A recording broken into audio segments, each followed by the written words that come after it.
My name is Johnny Enoch, and most of you probably know me from my work looking at mysteries found all over the world. That includes ancient civilizations, their religions and cultural practices. But perhaps nothing has fascinated me more than their knowledge and usage of ethnobotanicals. That includes herbs, trees, leaves, bark, seeds, and more. And of course, that brought my attention to a mysterious leaf called kratom. This is something that has shown up in controversial news stories over the last few years, as well as it has been the subject of many internet forums and discussions, people sharing all sorts of amazing testimonies about it.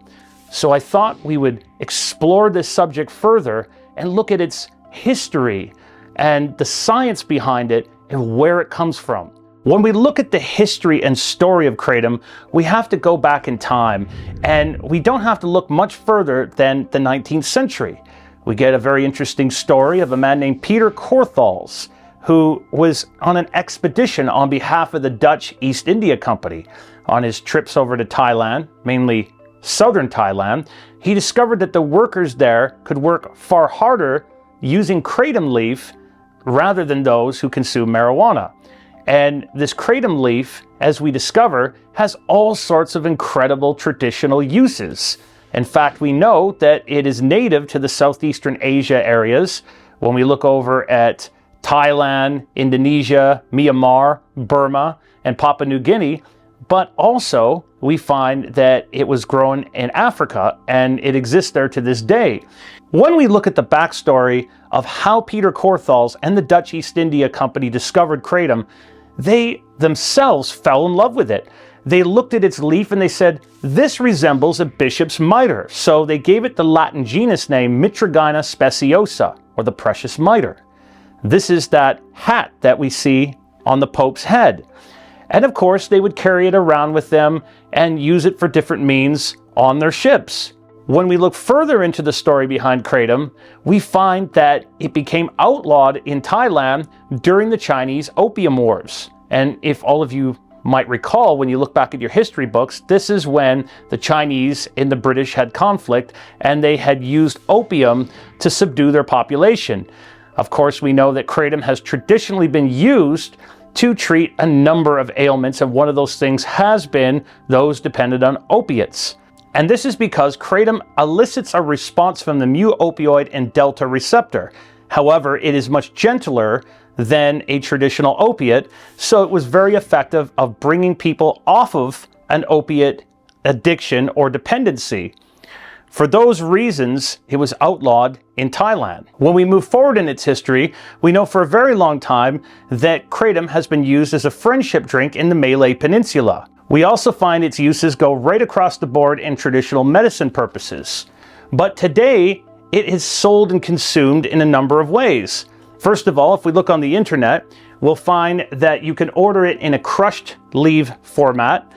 And many people traditionally would get it in a whole leaf format and they would chew it, but it has often been sold in a fine powder. And the reason is that much like matcha tea, it would be stirred around so that it would be consumed in a way that all the alkaloids would be able to be absorbed. Kratom has all different sorts of uses and origins, and we find out a lot about it by looking at where it grows. First of all, these trees grow up to be about 80 feet tall, and they like very acidic soil when they grow. So typically we'd look in the jungles, and in recent years over in Indonesia, when we look at places like Borneo, there have actually been conflicts with the locals because they have had an issue with palm oil farmers clearing out the space where the traditional flora and fauna grow, creating more of a biodiversity. So this is something where kratom has actually helped with bringing everyone together in an environmental capacity as well as an economic booster for those areas. But when we look at kratom, it has all sorts of different varieties and types. And these are not only regionally specific, but the tree itself gives us clues as to what it's going to do. This is usually differentiated by its leaf color, and when we look at the leaf, it has a vein that comes down it. And this vein produces different colors. They're created from something called bioflavonoids. Now, this is the tree's natural self-defense mechanism against insects eating it, but it will tell us a lot about what's going on in its alkaloid composition.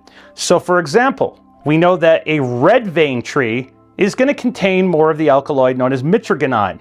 Mitragyna is what's producing the euphoria, the sedation, the pain-relieving effects that have traditionally been there in their medicine books and practices. If we look over at the other constituents that we find in kratom, the alkaloids are things like 7-hydroxymitragyna. And when we look over at a green vein variety, it might have some of those properties to a lesser degree as the red vein, but it might be more long-lasting. We also find that there is a white vein variety, and these white vein varieties are shorter lasting, more cerebral, and they give you a boost that has a lot of energy associated with perhaps a green tea. In comparison, we can sort of look at this in the same way we would look at an indica and sativa when looking at cannabis. You know that an indica is going to be more sedating, have a relaxing, pain-relieving effect, whereas a sativa is more cerebral and mental. With this juxtaposition that we find in the two worlds of plants and herbs, we can also see that regionally they have very specific qualities as well. And much like the example I gave you with cannabis, we know that the areas closer to the equator produce more sativa-based strains. Well, when we look over in the kratom world, it's no difference.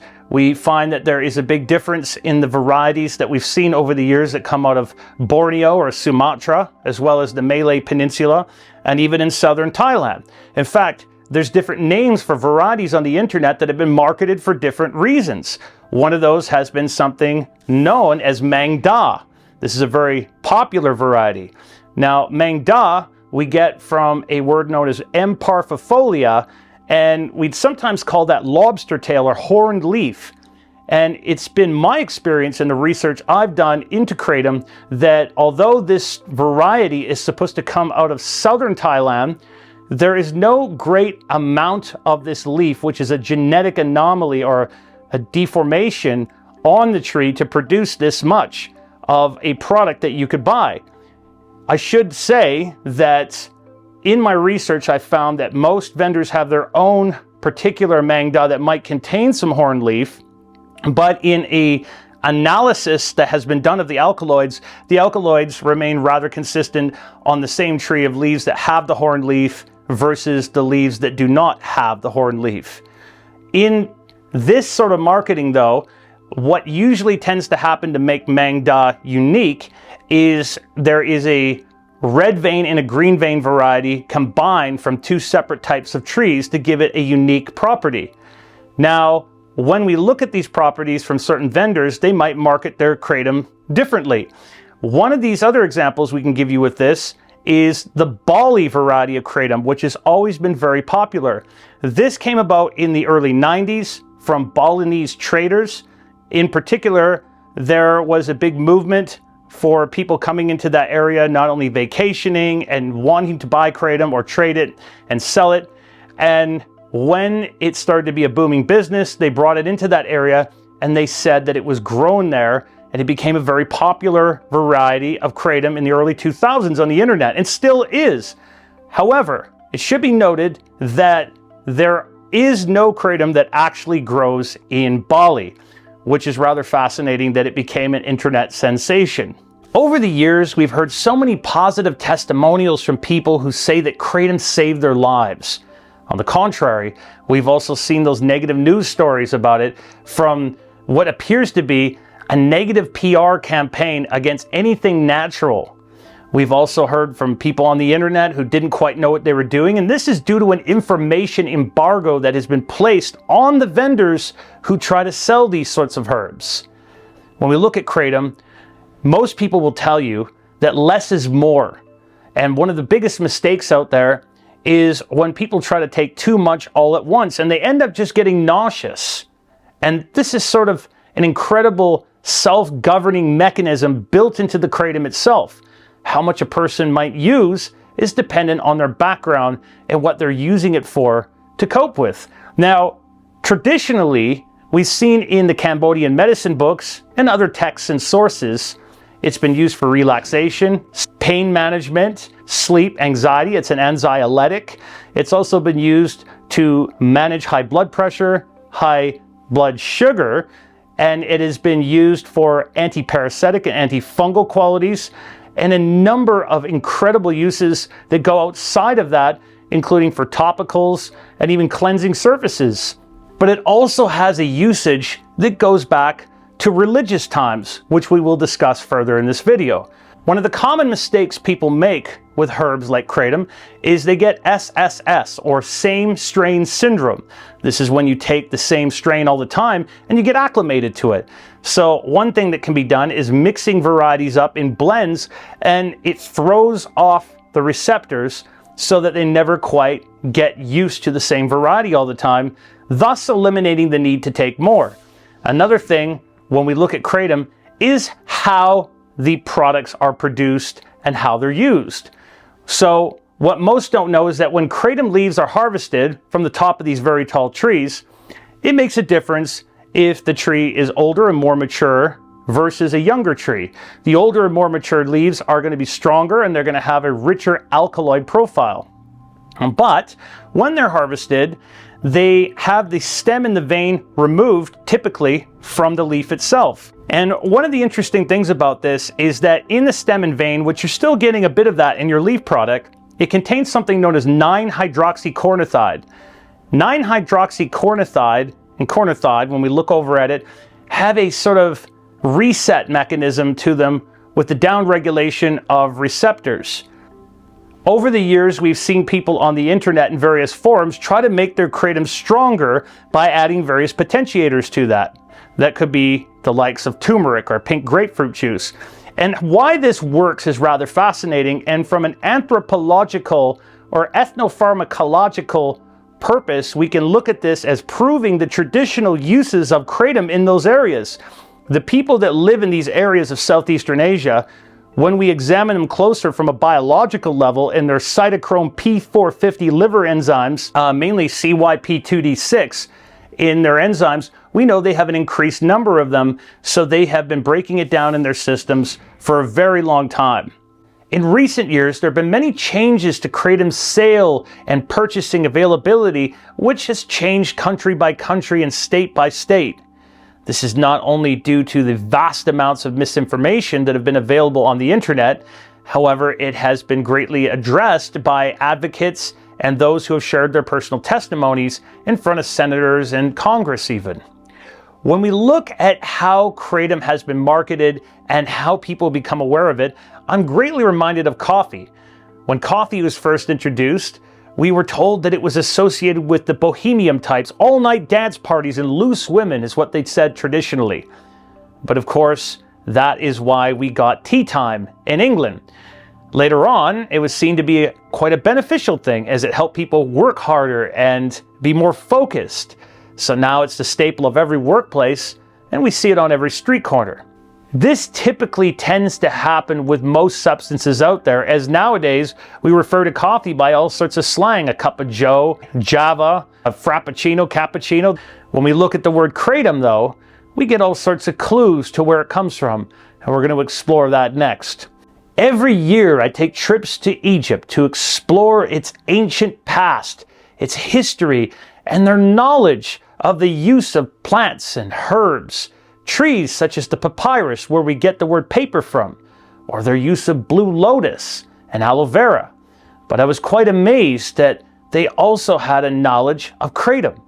We find links to this when we look over at Hatshepsut's mortuary and their explorations over to the land of Punt, which some have hypothesized was in South Africa and in the areas where we'd find kratom growing in Africa.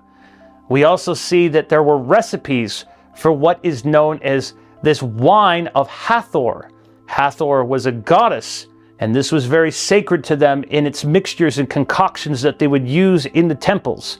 But when we're talking about the African genus, we're talking about Halea rubostipulata. This African species of kratom really has 4 varieties, and it can be found in Rwanda, Uganda, and from Ethiopia to Malawi.